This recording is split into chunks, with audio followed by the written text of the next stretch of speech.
आपने देखना शुरू कर दिया है द एंगल और मैं हूं आपके साथ छवि अवस्थी। चलिए सबसे पहले नजर डालते हैं आज की सुर्खियों पर।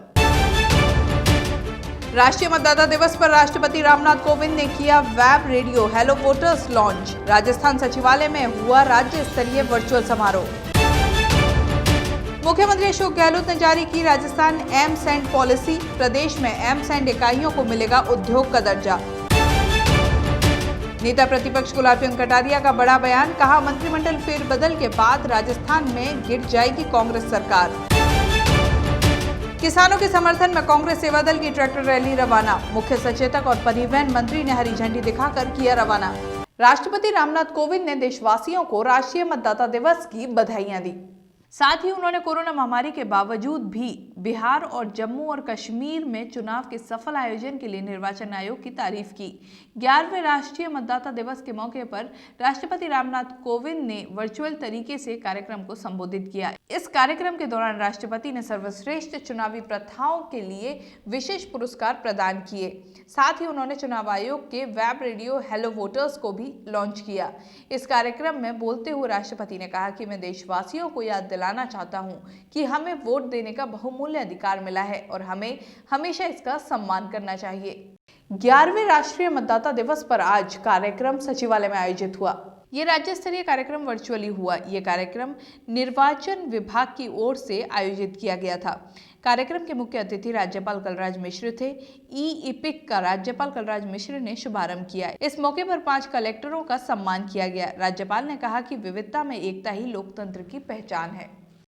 प्रधानमंत्री नरेंद्र मोदी ने राष्ट्रीय बाल पुरस्कार से पुरस्कृत हुए बच्चों से वीडियो कॉन्फ्रेंसिंग के जरिए बात की। इस साल 32 बच्चों को विभिन्न क्षेत्रों में असाधारण प्रदर्शन और उपलब्धियों के लिए पुरस्कृत किया गया है। इस मौके पर केंद्रीय महिला एवं बाल विकास मंत्री स्मृति ईरानी भी मौजूद रही। प्रधानमंत्री ने विजेताओं से कहा कि आपको हर साल अपनी पसंद की कम से कम एक आत्मकथा अवश्य पढ़नी चाहिए। उन्होंने कहा कि कोरोना ने निश्चित तौर पर सभी को प्रभावित किया है, लेकिन एक बात मैंने नोट की है कि देश के बच्चे, देश की भावी पीढ़ी ने इस महामारी से मुकाबला करने में बहुत ही महत्वपूर्ण भूमिका निभाई है। प्रधानमंत्री ने बच्चों से 3 बातें कही। उन्होंने कहा कि आप एक भारत श्रेष्ठ भारत की बहुत ही सुंदर अभिव्यक्ति हैं। कृषि कानूनों के खिलाफ मुंबई के आजाद मैदान में हजारों की संख्या में किसान एकजुट हुए। महाराष्ट्र के अलग अलग जिलों से किसान यहां पहुंचे थे। पूर्व केंद्रीय मंत्री, एनसीपी प्रमुख शरद पवार समेत अन्य महाराष्ट्र के नेता भी इस कार्यक्रम में शामिल हुए। कृषि कानून के मसले पर शरद पवार ने केंद्र को घेरा और कहा कि इन कानूनों को बिना चर्चा के लाया गया है। किसानों की इस सभा में पूर्व केंद्रीय मंत्री शरद पवार ने कहा कि आज देश भर में शांतिपूर्ण तरीके से किसानों का आंदोलन चल रहा है। शरद पवार ने कहा कि राज्यपाल के पास कंगना रनौत से मिलने का वक्त है, लेकिन आंदोलन कर रहे किसानों से मिलने का वक्त नहीं है। कांग्रेस के पूर्व अध्यक्ष और वायनाड से सांसद राहुल गांधी इन दिनों तमिलनाडु के दौरे पर हैं। राज्य में इस साल विधानसभा चुनाव होने हैं, इसलिए उनका ये दौरा काफी अहम है। दौरे के तीसरे दिन राहुल गांधी ने करूर में केंद्र सरकार पर जमकर निशाना साधा। भारत और चीन के बीच जारी गतिरोध को लेकर राहुल ने कहा कि चीन भारतीय क्षेत्र में अपने कब्जे का विस्तार कर रहा है। उन्होंने कहा कि 6 सालों से देश में भाजपा और आरएसएस की विचारधारा नफरत फैला रही है। उन्होंने कृषि कानूनों को लेकर भी सरकार को घेरा। पश्चिमी बंगाल में अब तक नेताओं के बीच जुबानी जंग तो तेज ही थी, लेकिन अब नारों की लड़ाई भी शुरू हो गई है। बंगाल में बीजेपी के जय श्री राम के नारे का जवाब ममता बनर्जी ने भी नारे से दिया है। पश्चिमी बंगाल के हुबली में एक रैली के दौरान ममता बनर्जी ने हरे कृष्णा हरे राम विदा हूं बीजेपी वाम का नारा दिया। मुख्यमंत्री ने टीएमसी छोड़ बीजेपी में जा रहे नेताओं पर भी निशाना साधा। उन्होंने कहा कि बीजेपी वॉशिंग मशीन है, सम्मानित लोगों को ही हम अपनी पार्टी में रखेंगे, चोरों को टीएमसी में नहीं लेंगे।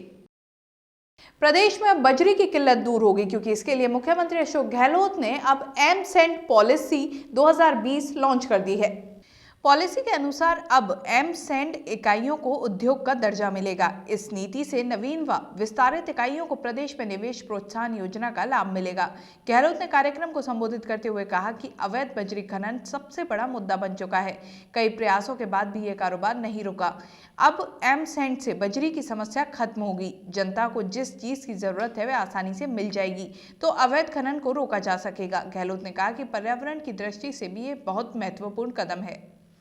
राजस्थान विधानसभा में नेता प्रतिपक्ष गुलाब चंद कटारिया ने गहलोत सरकार को लेकर एक बड़ा बयान दिया है। उदयपुर में मीडिया से बात करते हुए कटारिया ने कहा कि राजस्थान की कांग्रेस सरकार मंत्रिमंडल फेरबदल के बाद गिर जाएगी। उन्होंने कहा कि प्रदेश कांग्रेस के नेताओं की आपसी लड़ाई और झगड़ा देखकर यही कहा जा सकता है कि सरकार लंबे वक्त तक नहीं चलेगी। कटारिया ने कहा कि प्रदेश में कांग्रेस सरकार बने हुए 2 साल से अधिक का वक्त हो चुका है, लेकिन विकास के नाम पर अब तक सीमेंट का एक कट्टा तक नहीं खुला है। ऐसे में विधानसभा के बजट सत्र में बीजेपी के विधायक सरकार की कार्यशैली का पुरजोर विरोध करेंगे ताकि प्रदेश में विकास कार्य शुरू हो सके। प्रदेश में जहां एक और मतदान दिवस मनाया जा रहा है, वहीं दूसरी ओर एक अलग ही घटना सामने आई। वहीं प्रदेश के बीकानेर से हैरान और शर्मसार करने वाली घटना सामने आई है। यहां देशनोक नगरपालिका चुनाव के दौरान एक कांग्रेस पार्षद प्रत्याशी पर मतदाताओं को वोट के बदले नकद प्रलोभन देने का संगीन आरोप लगा। इस पूरे घटनाक्रम का एक वीडियो भी सामने आया है। राष्ट्रीय मतदाता दिवस और प्रदेश में नगर निकाय चुनाव की सरगर्मियों के बीच सामने आया ये वीडियो सोशल मीडिया पर जमकर वायरल हो रहा है। खास बात यह है कि भाजपा प्रदेश अध्यक्ष डॉक्टर सतीश पूनिया, प्रतिपक्ष के उपनेता राजेंद्र राठौड़ और केंद्रीय मंत्री गजेंद्र सिंह शेखावत ने भी ये वीडियो ट्विटर पर जारी किया है। भाजपा सांसद ओम माथुर ने 26 जनवरी को होने वाली किसानों की ट्रैक्टर रैली में कांग्रेस के शामिल होने पर सवाल खड़े किए हैं। राजधानी जयपुर में ओम माथुर ने पत्रकारों से बातचीत करते हुए कहा कि पिछले दिनों राजस्थान के अलग अलग जिलों में भी केंद्रीय कृषि कानून को लेकर कांग्रेस के नेता गए थे, बैठकर कई सभाएं भी की थी, लेकिन उनका क्या फायदा हुआ, बल्कि उल्टा पंचायती राज चुनाव में कांग्रेस को हार का मुंह देखना पड़ा। माथुर के मुताबिक यदि वास्तव में एक किसान आंदोलन होता तो केवल पंजाब और हरियाणा सहित कुछ एक जगह के ही लोग इस आंदोलन में नहीं दिखाई देते। तीनों कृषि कानूनों के विरोध में राजस्थान में किसानों की कांग्रेस समर्थित रैली आज रवाना हुई।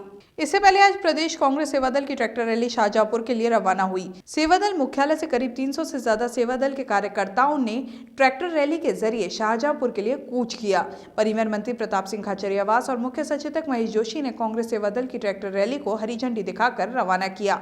सेवा दल के कार्यकर्ता पूर्व में निकाली गई किसान संघर्ष यात्रा के दौरान प्रदेश भर से एकत्रित किए गए खाद्य सामग्री को शाहजहांपुर पहुंचकर आंदोलनरत किसानों को सौंप देंगे।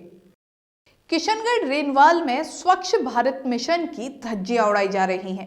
पंचायत समिति रवालता ग्राम में जगह जगह गंदगी के ढेर लगे हुए हैं। प्रशासन की लापरवाही से नालियों का गंदा पानी सड़कों पर फैल रहा है, जिससे आम आदमी को चलने में बहुत तकलीफ होती है।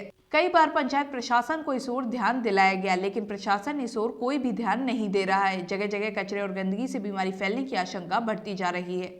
इस बुलेटिन में बस इतना ही। अगर आपको ये वीडियो पसंद आए तो हमारे चैनल को सब्सक्राइब करना ना भूलें। नमस्कार।